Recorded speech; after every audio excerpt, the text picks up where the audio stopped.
This is actually my third year in HUSTEF, so I'm glad to be back and glad to see so many of you in the audience. And I'm going to go through quite a few slides in these 20 minutes, but there's a reference list at the end of the slides if you want to look anything further, and you will get the slide after the conference. So, to dive in, testing in production. Well, most people kind of have this reaction when you say testing in production. It's simply something you don't do. And to some degree, I could agree to this to some extent, but what if I told you you could test both in pre-production and production? Because if you go back a bit and look at the most popular tool change for DevOps, there's a lot of different activities, and it goes around, and testing is just a small part of this. For some reason, it's just kind of one activity. But as a good tester, I would suggest that we actually verify, validate, check, and test in all these different stages. And that includes production. Also, if you look at continuous, you have continuous integration. You have the testers, you have the developers, you have the development team in Agile. You do continuous integration, you have a main branch where everything goes in, and you test it there. You have delivery where you actually deliver the software to a production system or production-like system, not necessarily actually available for the users. And then you have continuous deploy, where you actually ship things really, really fast. You could have release cycles of hours or even minutes, which means that you really need to know what you're doing. You need to verify stuff in pre-production, but you might also need to verify it in production when it gets there. So, what is testing in production? It's basically three areas that you want to look at. It's how you release, it's how you use the feedback, and actually testing. The testing part is kind of small. So, canarying. Hands up if you heard about canarying. Not that many. So, canarying comes from the mining industry, where the miners usually, you brought a little canary bird into the mine, and when the canary bird died, it was high time to actually get out of the mine because the air was poisonous. This is basically the same thing. You release, deploy, and verify on one instance or a subset of your system and verify that it's working. My suggestion is to start with the cheap section and monitor closely, because you can see if it's actually working or not. And if you use this version, it's kind of easy to do a rollback if something goes south. So an example. I was working at a company that has one platform supporting 26 different sites. Basically a million of users, not simultaneously, but millions of users in the system. If we deploy something to the platform, that could be disaster if it affects everyone. So we kind of chopped up the whole system in 6 instances, so we could release, monitor, verify, and then we could move on to the next one, where we did the same procedure, and everything was fine. So we just moved on and started with like the cheap one, where the impact was minimum, and then we could actually finalize this whole thing. If something went wrong, which it sometimes did, we verified, the whole thing went south, it didn't really work, we could do a rollback or a roll forward, and the system was up working again, and only a minimal amount of users actually experienced this issue. A similar way to do this is staged rollouts. Staged rollout is where you have a limitation based on user group or demographic groups. For both of these, it's kind of hard to do a rollback if you have a software where you install the software. I mean, if you have a web software that's kind of out there that can roll back, it's really nice. So there's a huge Swedish company that specializes in music streaming. I won't name it. They have the possibility to do this demographic or geographic selection. So they actually deploy the software to a selected user group somewhere. They verify that it's working. They move on to the next one. Verify that it's working, move on to the next one, and if something crashes, could be whatever issue, they have swift ways of doing rollbacks, and all the other users have actually not experienced this issue that these few have, which is a good thing. So sometimes you get a new functionality in your app, and the next day is gone. It's usually because of this. A dark launch is something else. A dark launch is where you actually deploy the software in a hidden mode. So you have your service and everything, and then you deploy the software on an identical system that the users cannot see. It's executed along the live code, and it can be monitored. And this kind of pushes some of the traditional testing into production. This is often released as a stage rollout or something like that once it's verified. So I was working on a system where we had a in-house production with a client-server solution, and we kind of set up a shadow system. So everything that was made on the clients were actually sent to two systems, the live system and our test system. We then put up logging and monitoring to verify that all the communications and results were expected. We verified this, everyone was happy, and then we just switched system.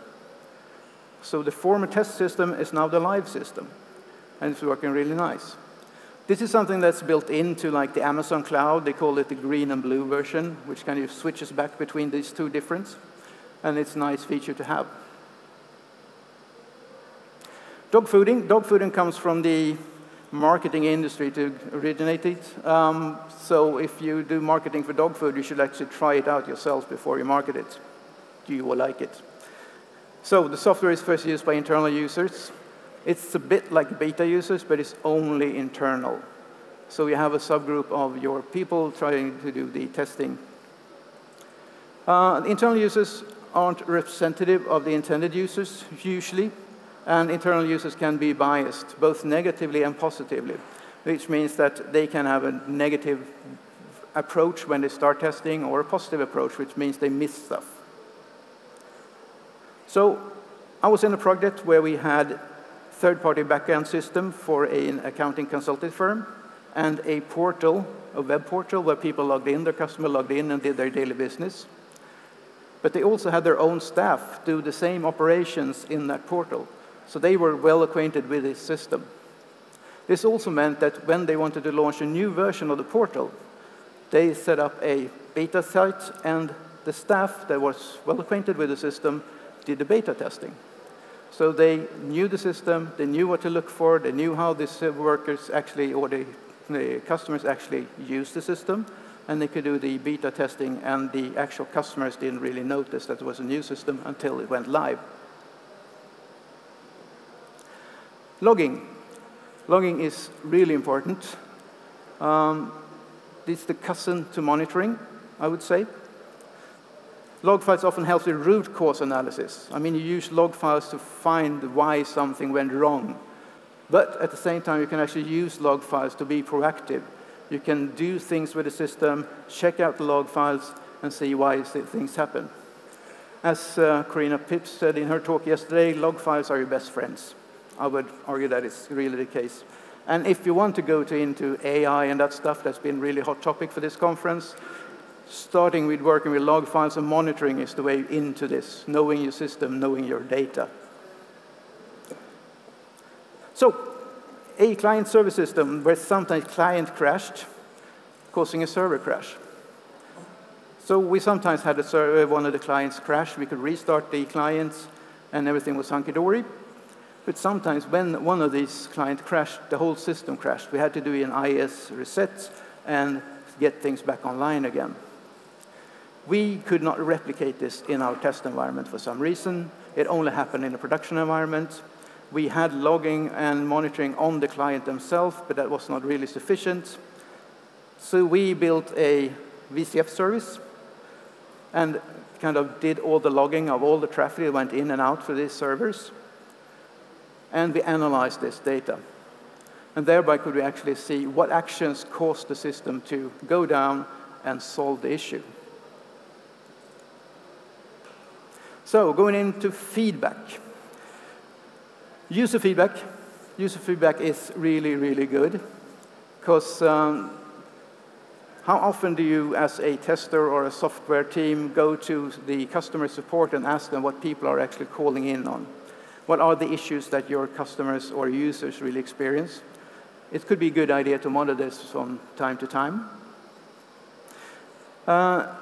It's important to remember that user feedback is often based on emotions over technical experience, because people don't call support and say, everything's fantastic. People are calling in and saying, this is not working. So they might be a bit upset when they call in.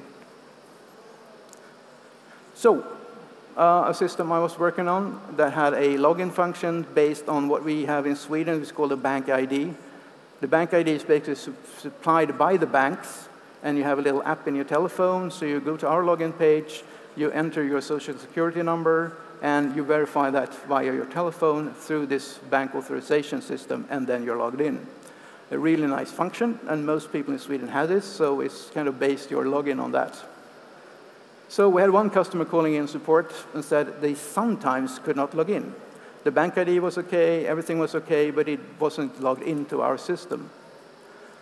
So contrary to standard, we kind of let the developers talk to this customer, and we realized this only happened when he was at work.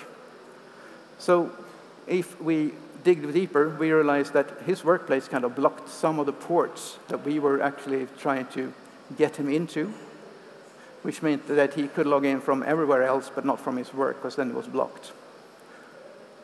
But it also meant that we realized that there were better ports to use for our functions. So we switched ports, and then like everyone could log in, and these were ports that were not necessarily blocked by companies regularly. So analytics. Analytics goes hand in hand with monitoring and logging, of course. It's a question of collecting data of user activities. And it's often used in conjunction with A/B testing, beta testing, where you have the log files from what's actually happening. Same system again. The first issue made us realize that we had things happening in the system that we were not aware of. People trying to log in, but wasn't logged in, and so on. So we set up some logging on the system to try to analyze what was going on. So we wanted to keep track of the different states.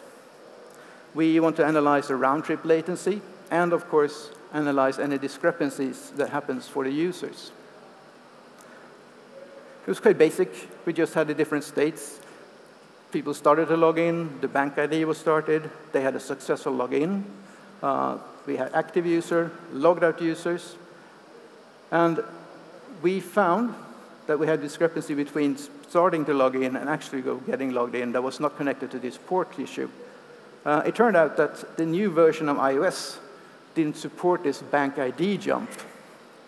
So it wasn't really in our hands, so we had to let the people supplying us with the bank ID solution to solve this. But we didn't know this until we actually tried to log it. We also had a discrepancy between people logging and logging out, because we had a regulation on us that meant that we had to log out people when their session expired or when they went active. They couldn't have the page open because it was the sensitive information on the pages.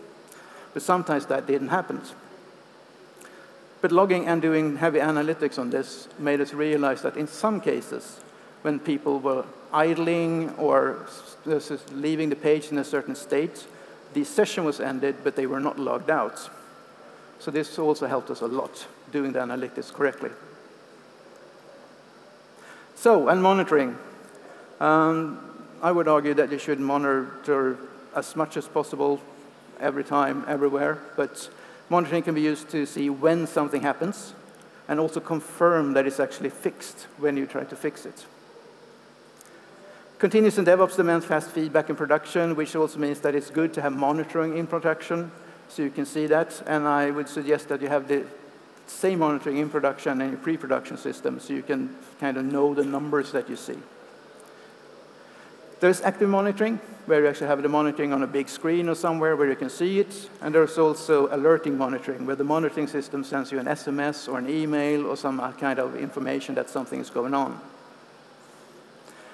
You can use it in preventive fetching, and you can run some test automation for some simple tasks and so on, and monitoring that everything's okay. So what we did, since we couldn't replicate these client crashes in our test environment, we set up monitoring for that. So for every time a client crashed, we got a notice, and we had a monitoring on it, and we kind of compared before release and after release for each version that we let out to see if they went up or went down. It was kind of a trial and error thing to fix. So for every time it went down, we kind of get a tick in our monitoring. So monitoring, if it's so good, could you replace testing with monitoring? If you cover the same thing and something actually happens, and could you then kind of get it by monitoring instead of testing? Yes, but you need to realize that there's an increased risk of defects in production, because if you don't test it, the defects will get further into the system until you find it. Therefore, you should also have the same monitoring in pre-production system to find it early there. And fine, you could use monitoring if you have the possibility to do any of these different release techniques. If you have people in place to help out if something really bad happens, and if you have extremely loyal users. I haven't seen any system so far that kind of fulfills these three, that kind of people are happy when things break and don't really care. So, go into testing. Classical testing that you can do in production, A/B testing. Users get one of several versions of the software. And then you just compare and see which one works the best. It could be different graphic elements. It could be localization. Is one color better than the other? Is the placing of the button better in one place or the other? But it's not functional testing. It's just this user experience to monitor what's happening. And it's easy to kind of put too much thought around the A/B testing. And you get a negative result that doesn't really reflect what's going on, what you really is after. There's a famous example of Google trying out some 50 different shades of blue for one site before they decided on which one to go for. And that kind of is a bit much in my way. Beta testing. Talked about beta testing as a back-end thing. So the software is used by a selected number of users. So you invite a subgroup of your users to do beta testing. And the main purpose is to verify the product, the functionality of the product, that's expectations. And beta tester might not always provide the feedback expected. So it's a good idea to enter logging and monitoring to this section as well. And it's important to remember that beta testers or the normal user will do what they normally do. They will not do any quirky stuff, negative testing, boundary testing, stuff like that. You need to cover that bit.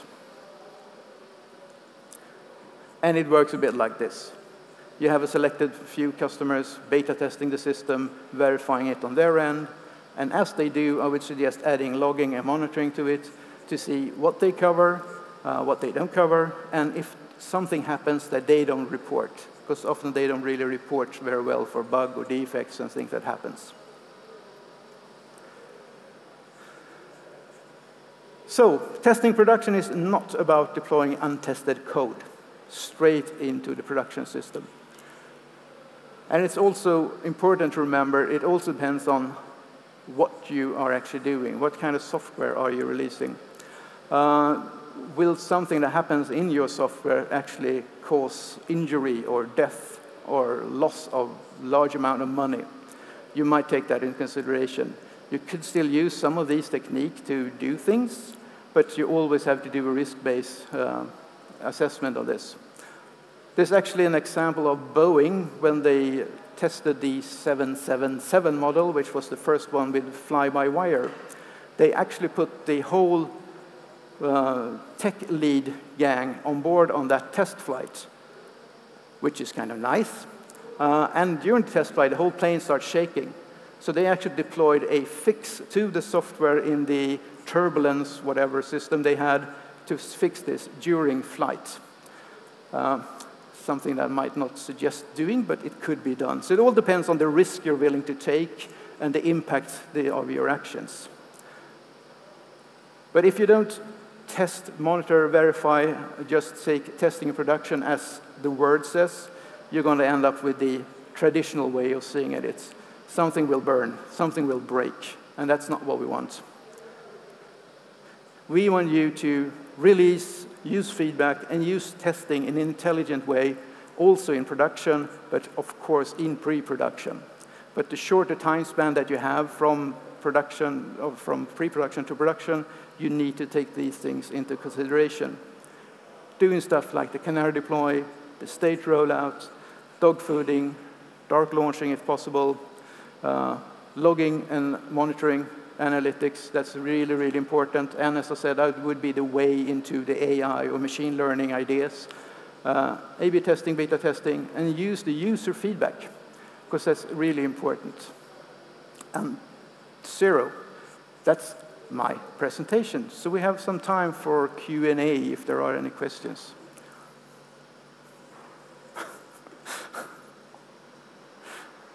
Questions? Yes.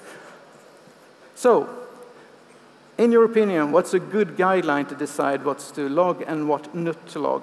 How long should we keep log files? How long you should keep log files, all usually depending on the rules and regulations. Do you have personal data in your log files, or if it's something that cannot be traced to people, that kind of usually sets the boundaries. Sometimes we have backup of log files. What's to log? It all depends on your system, definitely. The more you can log, the better, but I would say that purposeful logging is better than just logging everything. Like the VCF service that we built was logging one specific little thing of the system, and you could build that as microservices, logging specific part, and then you can go to that specific log.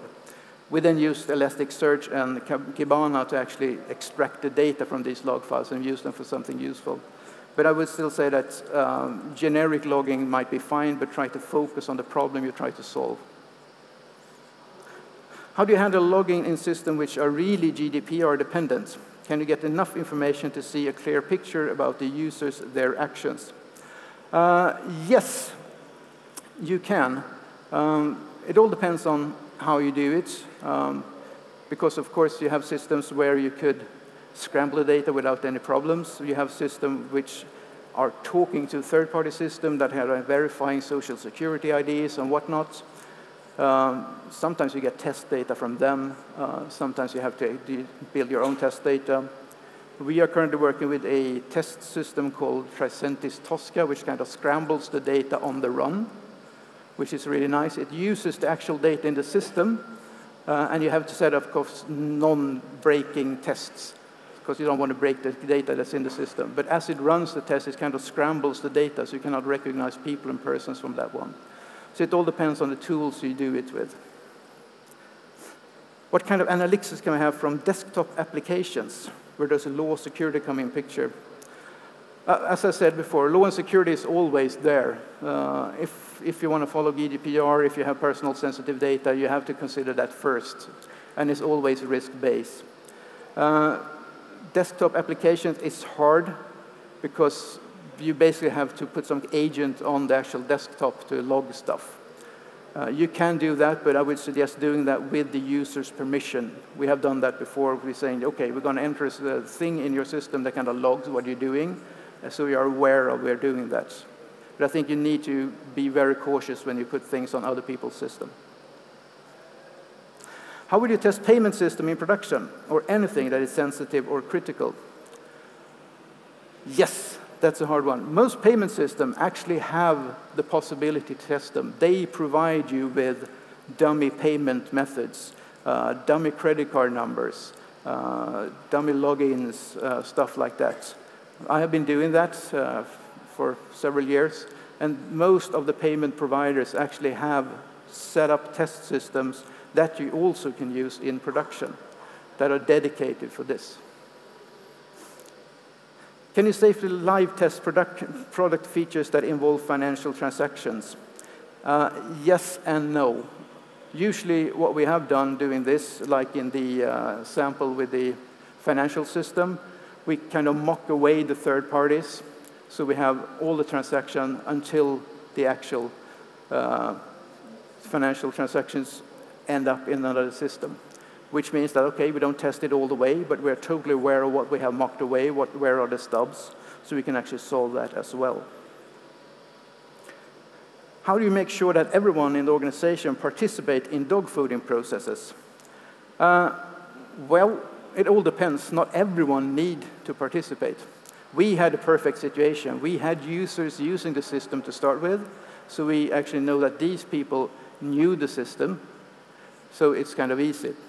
But it's also, I've been working for a major gaming company. We made all the employees start an account, use the system. We had a little tick box that said test user actually in the live system as well, which meant that all the transactions weren't really real, but the experience was. So everything until the actual transaction was faked. So we actually let people test our system that way. So there's a different way of doing this. Do you have any experience with gamification to encourage internal usage? Short answer, yes. But my time is out, so I thank you for listening. Thank you very much.